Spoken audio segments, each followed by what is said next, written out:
Disleksia është një term në psikologji, në fakt është një term I cili ka të bëjë më shumë me çrregullimet e pjesës të nxënit.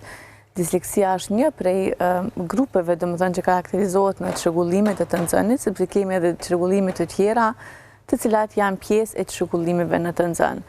Me fjalë më të thjeshta, disleksia konsiderohet si paaftësia për të lexuar. Në fakt, kjo është shumë e thellë se kaq, domethënë nuk është vetëm paaftësi për të lexuar, por ka mbrapa saj edhe pengesa të tjera. Por, për ta kuptuar gjithë publiku si çka është disleksia, fillojmë me një shembull shumë të thjeshtë, kur fëmiu pra nuk arrin t'i memorizojë të gjitha shkronjat, ose edhe I ndryshon shkronjat, kanë kthime ose inversione të shkronjave si në pasqyrë, zakonisht shkronja B I bëhet D, ose shkronja P I bëhet Q, ose shkronja S ndron domethënë me numrin 2 ose me numrin 5, domethënë këtu janë disa prej sinjaleve që fëmia mund të ketë elemente të disleksisë. A është janë vetëm shkronjat nisa që I ngatron apo edhe tek numrat kam problem fëmijët?